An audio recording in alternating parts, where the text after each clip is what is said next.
All right, everybody hear me okay? I'll project. Well, I feel like I'm amongst friends. As long as the hard questions don't come from Dr. Ellis, I'll be okay because I have to go back to campus work. Excited to be here. Let me start by saying this. What a great partnership between our public universities, our KCPCS partners, and the Council on Post-Secondary Education. The ability to work with Dr. Thompson and the staff here to really move our state forward as it relates to higher education outcomes, trying to drive college readiness, career readiness for our graduating high school students, and truly thinking about being a change agent for economic prosperity for our state, from Paducah to Pikeville, from Covington to Williamsburg. We really are focused on trying to lift this state through education. I fundamentally believe that great communities are built on three key things. You've got to have a place that is safe, where law and order abides. People have to have access to great health care, but to me, most importantly, great communities are built on great schools. Education is such a big part of that, and we want to be a part of that process. So I'm a native Kentuckian. I'm a first generation college student, 2 degrees from Eastern Kentucky University. Did my MBA at UK. First 12 years of my career was spent in corporate America, working for a Fortune 10 company. I had the chance to work all over the nation, work across the world. But there was something missing. And when I thought about what that something missing was, it was about making a difference in the region that I call home. It was about making a difference in the lives of those who are looking for opportunity to better themselves. And I really found that calling at my EKU. So came back a little over 10 years ago, was the chief operating officer prior to coming into the presidency in January of 2020. And I brought with me a pandemic, so I apologize for that. But it is so good to be with the council. It feels like it's been so long since we've all been together. So there's a lot of new faces, and I look forward to getting a chance to meet all of you and connecting. So with that, I'll try to stay on the script here. And I'm hoping you had the best was first, so we kind of reverse the trend, not the. So there's a few things that we've got to talk about here, and I want to kind of set that up with the notion of there has been a major disruption in the cycle of both students going to college, students graduating from high school, academic readiness, social readiness, emotional readiness for college. And we're going to talk about some of those things. But we kind of start on affordability, that is front and foremost for us at EKU. With over nearly 65% of our students being Pell eligible, looking at that full needs student population, affordability is critically important. Dr. Thompson and I talk a lot about affordability and access. So many students thinking that college is not for them because they don't know anything about it, and two, they don't think it's for them because they don't think they can afford it. They can't, and we want to try to help them in every way we can. You can see institutionally that we peaked out in 2018-19 from an unmet need standpoint, and we are on a fairly precipitous decline in affordability, trying to make sure we are meeting students where they're at. There are a number of initiatives that we've been working on here, but as Dr. Thompson said, we have kept tuition low across the state. In fact, the lowest amongst most states for a period of time now. And I'm happy to report that the next year we'll see that unmet need number at EKU drop under $8,000. And so we have done a lot of things trying to prioritize need-based aid, merit-based aid, and supporting students through our foundation and our scholarships. And so that is something we take a lot of pride in, and we feel like is geared towards serving the region of the state that we get our namesake from. Time to degree. This is one that for all institutions, I think we take a lot of pride in, and that is we are keeping college affordable, and we are getting students out in a more timely fashion than we ever had before. And so as we look at those numbers coming down, being just over a 4.0 for a 4-year degree at 4.17, we feel like we're doing a lot of great work there and helping students navigate the college experience. And for all of us who have been there, students still change majors. They still change their mind. That period of time is a time of exploration in a lot of ways. I don't know how many of you went in thinking I'm going to do one thing and left doing something else, but it's a fairly common story. And there are some students who come in thinking that this thing that they want to do is something they're ready to do, and perhaps they weren't, or they had not yet thought about what was possible in those spaces. And so it is a place of exploration, but we are even doing that and meeting that time to degree in an effective way. Talk a little bit more about strategies on affordability here. As we look at unmet need, you can see that we've reduced unmet need by 16% during this period of time. You'll see that for our 23-24 target, as we report out for this next year, we'll be at 7830 for our unmet need, bringing that down under $8,000 for the first time in the data that's been shown on the screen. In 21-22, 77% of our students receive some form of aid institutionally.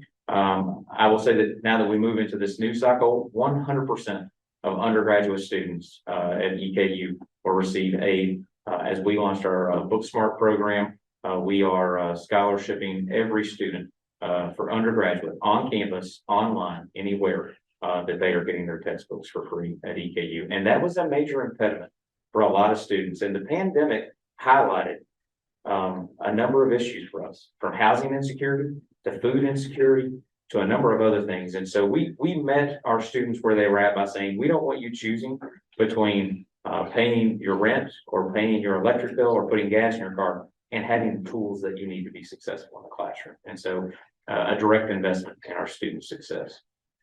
Housing grants, we've grown our grants there in housing by about 18%, making on-campus housing more affordable, especially for our most vulnerable students.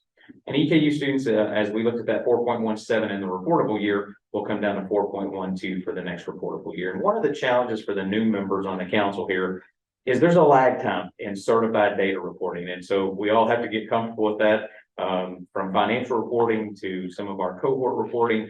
Some of the data is not maybe as today as you would like for it to be, but I know that all of us, including Dr. Thompson, are ready to talk about exactly what's going on today. We know what's going on. It's just we've not had a chance to certify that data through the process.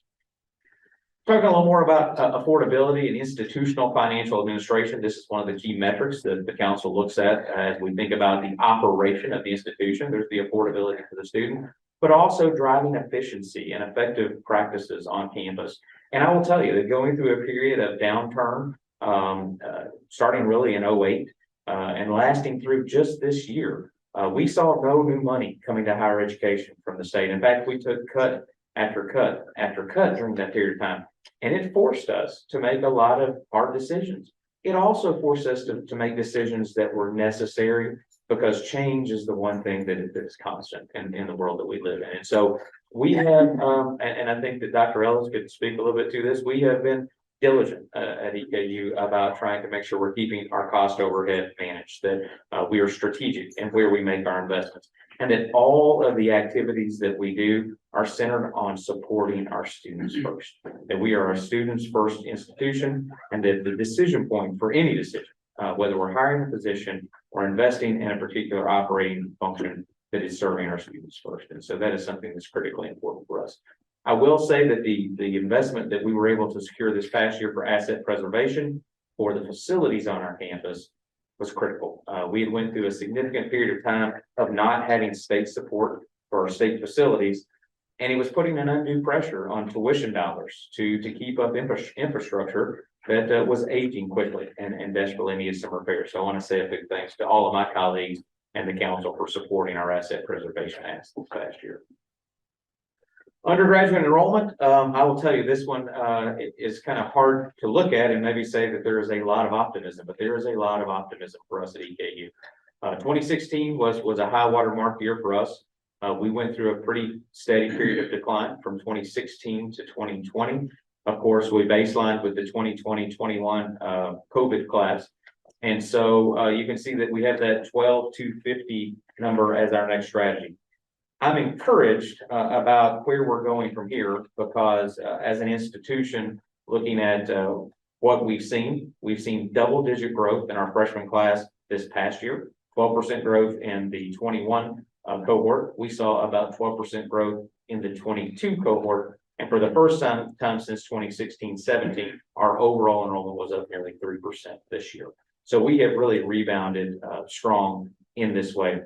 As my colleagues come up and talk to the council members, and for some who have been on the council longer, for some who are new, there is a cyclical nature to some of our data reporting. And it is hard when you look at the cohorts, because as you have big classes that come through and then will graduate, it puts a more pressure to make sure that you're replacing them with an equally large or larger freshman class. So the 4-year cycle of looking at that can be somewhat cyclical. So we are in a growth cycle. That is bucking a lot of trends across the nation. It may even be pushing up against some trends in the state, but we feel like that we're, from a programmatic standpoint, from a cost standpoint, and from a student success standpoint, that the students are choosing us, and we are excited to see that as we look at that. As I said, you can see here for the past 2 years, we've seen double-digit growth in the freshman class. URM enrollment has reached 16.4%, surpassing our 23-24 target. We've done a lot of things in dual credit, trying to partner and bring those students who are academically ready, college ready, to EKU. We've also looked at what we're doing as far as student support when they get there. So our bridge programs, making sure that we are meeting students where they're at. And I will say that if we look at the cost structure on our campuses today, it's not what we're spending on faculty, and it's not what we're spending on senior administrators, and it's not even what we're spending on student engagement. But when we talk about student health, particularly mental health and support services, that has been the explosion in cost. I cannot hire enough mental health professionals to support the students. Right now, there are not enough professionals in the marketplace to meet the needs that we have on our campus. And that's everything from psychiatric nurse practitioners to clinical psychologists, to psychiatrists, and to having also psychiatrists on campus. And that is a challenge that is not unique to us. And I'm sure that as you hear reports throughout the rest of the year, this will be a recurring theme about the amount of support that our student bodies need today in order to navigate their college experience. Undergraduate degrees, similarly, you can kind of correlate the two things. As you see enrollment decline over a period of time, you will likely see degree production decline over a number of times. So we are at a downturn. We are anticipating growth to hit our targets in 23-24, and we will grow beyond that in the years to come. We are scheduled to have a freshman class this upcoming year of 3,000 freshmen. It will be the largest freshman class in institutional history. And they are students who are retaining and are being successful, and they are graduating, as you'll see on this the shot on the right. Dr. Thompson could probably talk a little bit about graduation rate at EKU. It's been a while since he's been there, but we have come a long way in a short amount of time. And as we can see, recording a 52.3 number for that baseline for 2021, a 56 number for the next year. We are going to be very close to getting to that 55% this year, and well on our way to meeting our 56% target on that graduation rate. Retention, something that we're all proud of. And we saw that COVID year, you can see that 73.9. There was a big disruption in that year, in that baseline year, as a lot of students stopped out for a number of reasons. Now, we've got a lot of those students back. We've been very intentional about trying to get them back, but whether it was family obligations, whether it was financial concerns, COVID was a major disruptor in that what looks to be a positive trend line. We are seeing that trend come back in a very strong way, and are eager to pursue that 77 and even 80% retention rate for our student body. As I said, we're making a lot of inroads in that space, and one I want to talk a lot about a bit is our URM and low income student populations. We are being very strategic, and we are very invested in making sure that those students are getting the support that they need to graduate. I do believe that sometimes some college no degree can be helpful to someone. They can learn a lot of things, but we are trying to make sure there are those natural points of getting credentials along the way, of getting certificates along the way that says keep moving forward until we get you to this degree, because the only way we're going to get this 60 by 30 degree is making sure that everyone who wants to pursue a degree is being supported in that work. That is our low income students, that is our URM students, and that is most assuredly our adult learners across the state. And that is a big focus for us. Talking about program success, I want to say a big thanks to this body. As you all approved in the fall for us, this past fall, you approved the first engineering program at EKU. We are launching a manufacturing engineering program this fall. SACS just approved us last week. So we are recruiting cohorts this week for that program. Those students will be able to sit for the PE exam. They will be fully certified engineers. And I will say that from Toyota to SK Blue to Heister Yale, we have a lot of interest from our manufacturing sector as it relates to this program. and really it being aligned with a lot of the economic growth that we're seeing in the state. We did reestablish the Associates in Nursing program. We had closed that program in 2018 as we went through some budget reductions. We did start to look at some things around performance funding and how associate degrees as a baccalaureate institution, the focus on baccalaureate attainment was a premium for us. And so we evaluated that program. We have redesigned and we have relaunched, and it is growing exponentially. And candidly, in working with the healthcare sector in the state, we listened to them when they said, hey, you've made a mistake here, maybe not for Eastern, but for our communities. And in hearing that, we quickly kind of reversed that and have redefined that program, and it is really being successful. As I said, stackable certificates, stackable credentials are important for us. And we're also reviewing programs. We are very diligent about this in the cycle. We are in year 3 of a 5-year cycle. In that cycle, we have reviewed almost 60 programs today. 20 of those programs are doing well and need to continue without modification. 37 are on a watch list. There are things that they need to do to change within their programmatic offerings. It may be curriculum, it may be student outcomes, it may be experiential learning. There's a number of things we're doing, and we have closed 2 programs in the last year as we went through that process. So we do that regularly, not just, and that is one thing that the council is coming in and reviewing, and we appreciate that partnership there. And then, of course, our annual planning and progress reports to make sure that we're moving forward on those things. We don't just check in and 5 years later check in again. It is an ongoing annual process there. Looking at talent, I will say that thinking about graduate education, we may be the outlier amongst the institutions in reporting here. As a sector, graduate education has been up over the last couple of years in the 4-year sector. We have seen a bit of a decline. And I will tell you that it is largely tied to our master's in nursing program. We have seen a precipitous decline in enrollment in nursing, and nursing was our largest master's program by far. We were larger than most of the rest of the state institutions.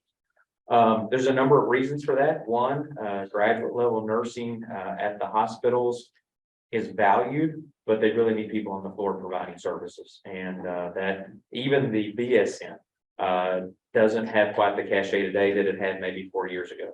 Having that 5-star magnet status for a hospital is great, but if you don't have people to triage people coming in the door, then that's a major issue too. So as we are revamping our School of Nursing and looking for new opportunities, just got Forbes, actually US News and World Reports just reported yesterday, we were ranked top in the state and number 37 in the nation for graduate MSN programs. We've got a great program. We've got great faculty.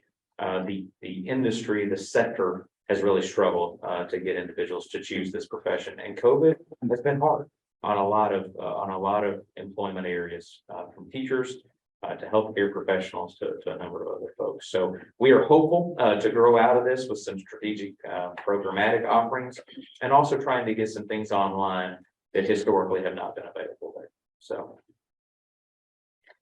One thing I do want to talk about that is on this list I didn't talk about is our corporate partnerships. We have, having a private sector background, we have really pushed hard to find those corporate partners really across the nation. So from Google to Fayette County Schools to Heights or Yale, we are working specifically with those employers to provide a boutique experience for those adult learners. Now, the majority of those 200 net new students, and those are brand new students. We didn't have those students before starting these partnerships, are pursuing graduate education, but we're providing them really a boutique, very specialized advising. We are looking hard at credit for prior learning to make sure that we are valuing the work experience that they've had. And it has really been fruitful for us to start to hear from them about what about our programs is working, what they need more of, and what they need less of in order to be successful in their work. And so that has been beneficial from us from an enrollment standpoint.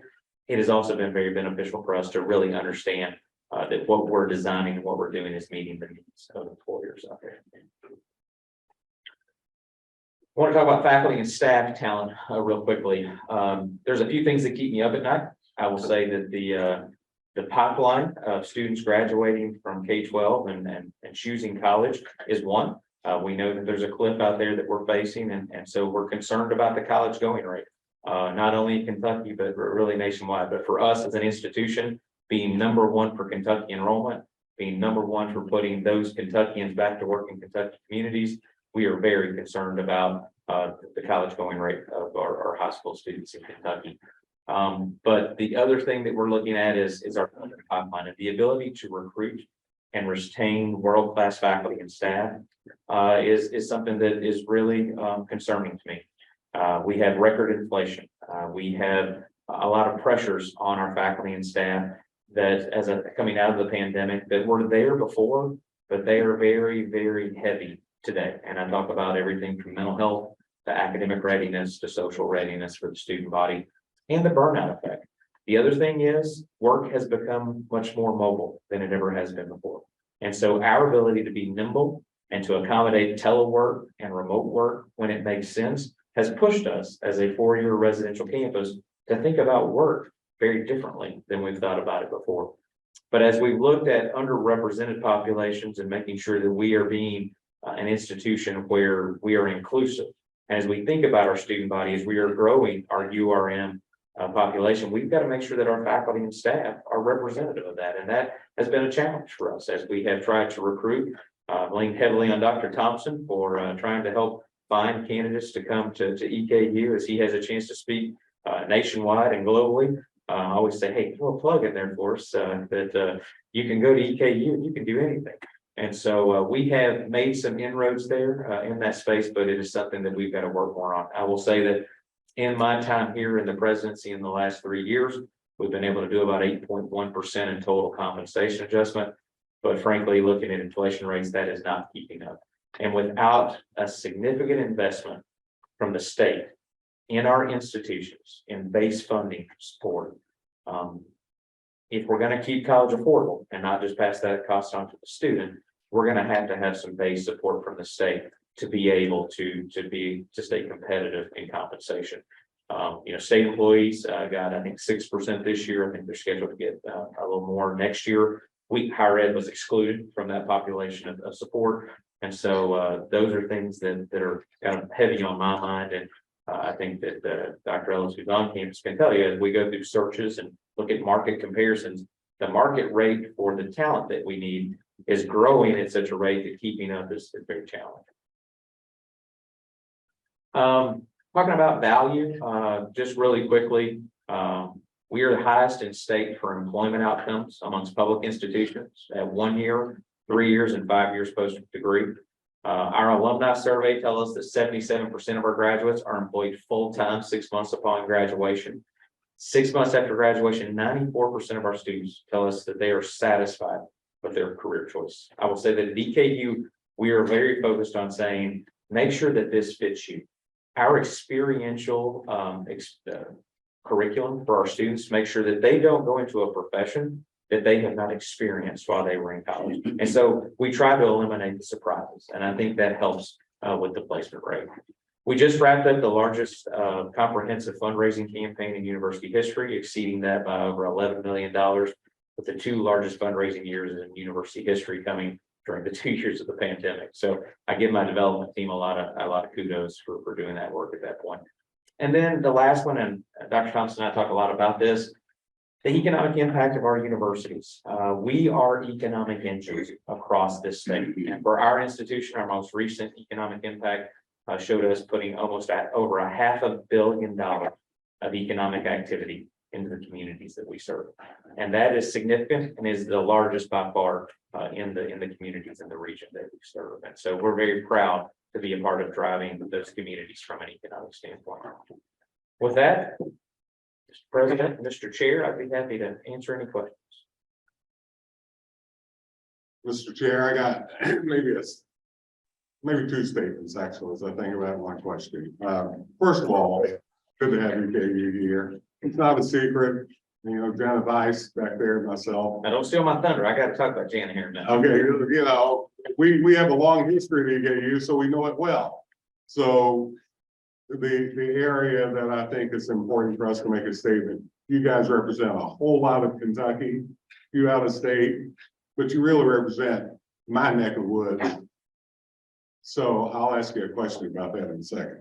The second thing I want to say is good to actually see, as you lay this out, really what EKU is starting to do. Family appreciate it. What y'all are starting to do is really align with the statewide efforts in all those areas we talked about, right? Whether it's the continuum between P12 and move forward, or workforce engagement toward economic development. And your voice is important as we build on this. And I know, David, you have been very much there with us.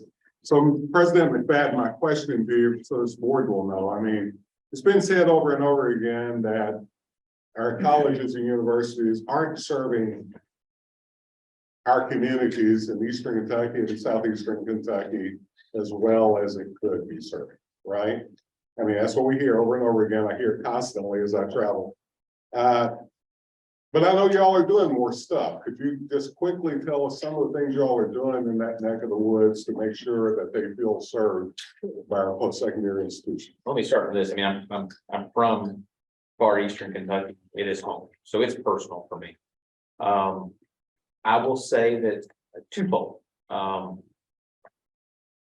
Somebody asked me the other day, what do you want your legacy to be? And I said, I'm 3 years into a 20-year commitment. I can't tell you what my legacy is going to be yet, but I will say one thing that is constantly on my mind is that the region from which we take our namesake is a region in transition. It is a region that is looking for what is next. It is a region that is struggling to retain talent, to recruit talent. And I want our institution to be a partner and to be a leader in helping shape that transition. Now, with that being said, those communities and those leaders and those people who are there have got to want that as well. And I think that there are many who do, and there are many who don't know how. And I think for us, making sure that our faculty, our staff, our experts are embedded in those communities, thinking about economic development, thinking about developing adventure tourism, thinking about what agri-tech looks like in Eastern Kentucky, making sure that our rural hospitals have the healthcare professionals that they need, making sure that our rural schools have the teachers and the expertise that they need, are the things that we've been focused on. And so we have a very heavy rural bend to a lot of our academic programs on campus. And so when we look at what we're doing there, we're engaged in the SOAR initiative, we're engaged in CPE initiatives. We are talking to our P12 partners about what they need and trying to make sure that those districts, as they need students who are in that last year of student teaching, but are ready to be in a classroom and probably more prepared to be in a classroom than someone we're probably just emergency certifying off the street, that we're trying to lead in that space and be first in those spaces. And so as I go around and meet with county judge executives and superintendents and elected officials in those regions, I think there is a question of what can Eastern do for them. And I think that we've got to be great at what we do in producing degrees. What we need from them is we need a vision for what do you want your local economy to be? How can we power your economy through the graduates that we're producing? And what we can't be is a facilitator of the brain drain.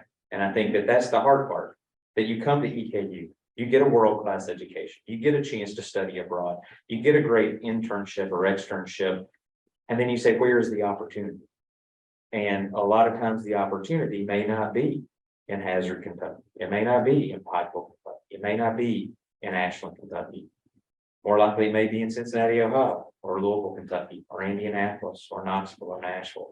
And so I think that one of the things we have to do, Dr. Thompson, is be a part of that conversation of the transformation of those local economies so that we can make sure there's a place for these talented young graduates to go and make a difference. Similarly, I think our work in adult education is critically important. There are so many individuals out there working in our communities who have some college no degree that we need to finish them. We need to help them finish and be ready to work in the knowledge-based economy. We also have to think about the fact that you can now live anywhere and work nearly anywhere. And so supporting initiatives for connectivity throughout the region is important, and trying to make sure we are giving those key employable skills to allow someone to be highly functional in a remote working environment, I think is critically important. So one other small example, that I'm sure you want to mention is the relationship we started with our healthcare facilities there in Manchester, Kentucky, with Somerset Community College to provide needed healthcare professionals to that. You know, we were, as we closed our AS program and we looked at some regional need, obviously, how many of you have been to Manchester, Kentucky? Quick show of hands. How many have been to the Manchester campus there? It is a phenomenal facility. It is an anchor for that community. And sometimes I go in there and I wonder, we've got this great facility here, but you know, what is the impact? And one of the things that was desperately needed for our rural regional healthcare providers there is those associate degrees in nursing, and proximity matters for a lot of these students. A 45-minute commute might as well be a 4.5-hour flight for some of them. And so we've partnered with our partners at Somerset Community College to bring their ASN program to our building. So they are in our building, using our spaces, using our classrooms to teach ASN nursing locally there. And that partnership, I think, shows what a collaborative higher education space looks like in Kentucky. It's not about pride of authorship. It is not about taking credit. It's about serving students. And so we're excited to have KCTCS in the EKU Manchester campus delivering a degree opportunity for students that is absolutely essential for that area. President McFaddin, can you expand a little bit more on the issue of mental health with these kids that you're seeing there without breaking confidence in their family? Sure. You know, in looking at, and when you look at, and I just had our director of mental health services present to our cabinet, there are the normal things that we kind of expect through a college experience. Anxiety can be high, right? I'm being tested. I've got to study. I've got to cram. I've got to do those things. You know, when we think about depression, you know, I'm away from home. I'm away from perhaps, you know, a significant other, perhaps somebody at home is sick or there's a burden here. But I think in coming out of the pandemic, that we as a society have been very conscious of bringing mental health to the forefront, destigmatizing that it's okay to not be okay. And I think we have done that. And I think in doing so, that we have kind of pulled back and really seen an issue that was there and was simmering, but we weren't doing as much about it as we needed to. And I think that this is like the problem we had, but we wanted to ignore. But it's now the problem that we had that we have seen, and now we've got to do something about. And so whether it is, you know, mental health issues around stress and anxiety and the need for perhaps medication to address that is critical. It may be that, you know, there are issues that are carrying over from what would be a traditional 504 kind of situation in a P12 setting where you're getting support services and you're getting special services that when you come to a university setting, we don't have those same level of services and support if you don't have an accommodation that is defined, you know, by the Department of Education. And then the other part we've seen is that for our faculty, that in order for them to be the experts in the space that they're in, and you know, when they talk about what it is that is challenging them most in the classroom, it's not what is the capacity to learn, it's what is the overall well-being of the student who's trying to learn. And so our faculty are playing the role of social worker and mental health professional, perhaps more than they're playing the role of expert in the content area that they're teaching. And I think all of those things have kind of become a pressure cooker that says we've got to have some relief, that we've got to provide some additional support. And just the willingness of the student body to come and say, I need to talk to someone who is a professional in this space.